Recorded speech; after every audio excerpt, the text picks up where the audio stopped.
এইভাবে কাঁঠাল দিয়ে মাংস রান্না করে খেয়ে দেখুন, স্বাদ ভুলতে পারবেন না। আসসালামু আলাইকুম, hello viewers, welcome to my channel. কেমন আছেন সবাই? আশা করছি দেশ ও দেশের বাইরে থেকে যারা দেখছেন সবাই ভালো আছেন, সুস্থ আছেন।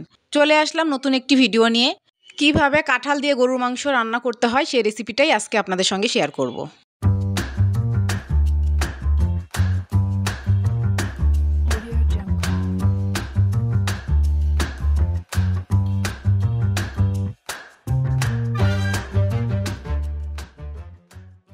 এখানে আমি এক ফালি কাঁচা কাঁঠাল নিয়ে নিলাম। এই কাঁঠালটা বাজার থেকে কিনে এনেছে। এবার এটাকে খোসা ছাড়িয়ে পিসেস করে কেটে নিব। আমি গরুর মাংস নিয়ে নিয়েছি। গরুর মাংসগুলো একটু মাঝারি সাইজের পিসেস করে কেটে ধুয়ে রেখেছি। আপনারা চাইলে মাটন বা খাসির মাংস দিয়ে এই রেসিপিটি করতে পারেন।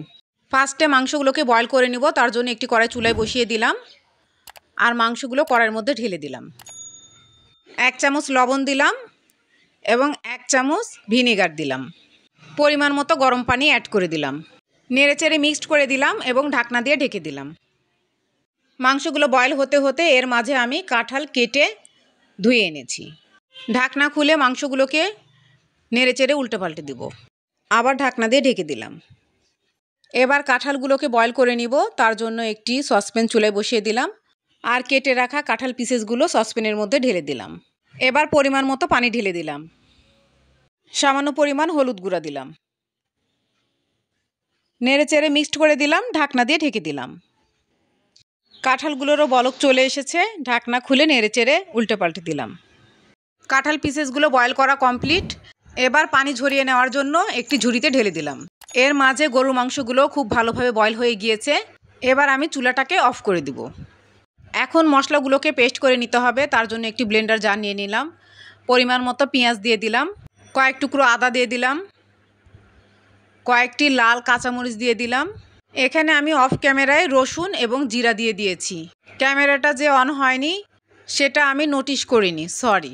এবার ঢাকনা দিয়ে ঢেকে ব্লেন্ড করে আনবো। দেখুন ব্লেন্ড করা কমপ্লিট হয়ে গিয়েছে। স্মুথ একটা পেস্ট তৈরি হয়েছে। কাঁঠাল কেটে নেওয়ার পরে অনেকগুলো হয়েছিল, সেই জন্যে আমি অর্ধেকটা ফ্রিজে রেখে দিলাম আর বাকি অর্ধেকটা রান্না করব। সেজন্য একটি বোলের মধ্যে নিয়ে নিলাম। আপনারা এইভাবে এই পদ্ধতি ফলো করে সারা বছর ফ্রিজে রেখে কাঁচা কাঁঠাল খেতে পারবেন। এখানে কয়েকটি পেঁয়াজ কুচি করে কেটে নিয়েছি। এবার রান্নায় চলে যাব। তার জন্য একটি কড়াই চুলায় বসিয়ে দিলাম। পরিমাণ মতো সরিষার তেল দিয়ে দিলাম। তেল গরম হয়ে উঠেছে। একটি শুকনো মরিচ 3 টুকরো করে ভেঙে তেলের মধ্যে দিয়ে দিলাম। 1/2 চামচ মতো জিরা ফোড়ন দিলাম। সুন্দর অ্যারোমা বেরোলে পেঁয়াজ কুচিগুলো তেলের মধ্যে ঢেলে দিলাম। এবার নেড়েচেড়ে মিক্সড করে দিলাম আর খুব ভালোভাবে ব্রাউন কালার করে পেঁয়াজ কুচিগুলোকে তেলের মধ্যে ভেজে নেব। পেঁয়াজ কুচিগুলোর দারুণ কালার চলে এসেছে। সেই পেস্ট করা মশলাগুলো এবার ঢেলে দিলাম। এবার ব্লেন্ডার জার ধুয়ে পানি দিয়ে দিলাম, কারণ জারের সঙ্গে অনেক মশলা লেগে থাকে।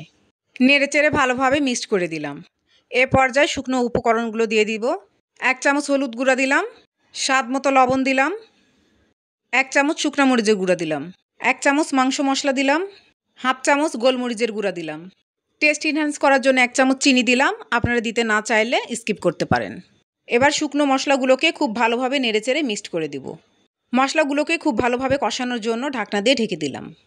ঢাকনা খুলে আবার নেড়েচেড়ে মিক্সড করে দিলাম যাতে নিচে পুড়ে না যায়। মশলাগুলোকে অলমোস্ট আমি খুব ভালোভাবে কষিয়ে নিয়েছি। এবার বয়েল করা মাংসগুলো মশলার মধ্যে ঢেলে দিলাম। নেড়েচেড়ে উল্টে পাল্টে মশলাগুলোর সঙ্গে খুব ভালোভাবে মিক্সড করে দিলাম। এইভাবে আমি কিছুক্ষণ মশলার মধ্যে মাংসগুলোকে ভেজে নিলাম। মাংসগুলোকে খুব ভালোভাবে কষিয়ে নিয়েছি। এবার ভাপিয়ে রাখা কাঁঠালগুলো ঢেলে দিলাম। নেড়েচেড়ে উল্টে পাল্টে দিলাম। মশলা এবং মাংসর সঙ্গে খুব ভালোভাবে মিক্সড করে দিব। এবার ঢাকনা দিয়ে ঢেকে দিলাম। এইভাবে নেড়েচেড়ে মাঝে মাঝে উল্টে পাল্টে দিব, নয়তো নিচে পুড়ে যেতে পারে। এইভাবে আমি খুব ভালোভাবে নেড়েচেড়ে কষিয়ে নিয়েছি। এবার পরিমাণ মতো 3 কাপ গরম পানি অ্যাড করে দিলাম। নেড়েচেড়ে ঢাকনা দিয়ে ঢেকে দিলাম।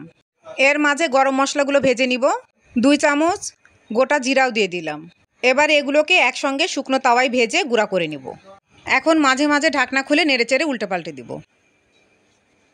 বাই দ্য ওয়ে, আমি রুথি। আমার চ্যানেলে নতুন হয়ে থাকলে প্লিজ সাবস্ক্রাইব করবেন। পাশে থাকা বেল নোটিফিকেশন অল সিলেক্ট করে রাখবেন, তাহলে যখনই আমি নতুন ভিডিও আপলোড করব তার নোটিফিকেশন সবার আগে আপনার কাছে পৌঁছে যাবে।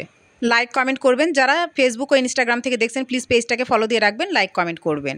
যারা অলরেডি লাইক, কমেন্ট, সাবস্ক্রাইব এবং ফলো দিয়েছেন তাদেরকে ম্যানি ম্যানি থ্যাঙ্কস।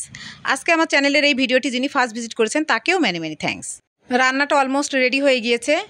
এবার ভেজে রাখা গরম মশলা এবং জিরাগুলো গুঁড়ো করে এনেছি, সেগুলো তরকারির উপরে ছড়িয়ে দিলাম। নেড়ে চেড়ে উল্টে পাল্টে মিক্সড করে দিলাম। আহা, কি সুন্দর গন্ধ বেরিয়েছে, দেখে মনে হচ্ছে এখনই খেয়ে ফেলি। কাঁঠালের তরকারি, গরম ভাত, রুটি, পরোটা সবার সঙ্গে খুব ভালো লাগে। আজকে আমি আপনাদেরকে গরুর মাংস দিয়ে রান্না করে দেখালাম। আপনারা চাইলে খাসির মাংস, মুরগির মাংস দিয়েও রান্না করে খেতে পারবেন। রান্নাটা আমার অলমোস্ট রেডি হয়ে গিয়েছে। আমি এরকমই থকথকে রাখবো। আপনারা চাইলে ঝোলটা আরও কমিয়ে বাড়িয়ে নিতে পারবেন।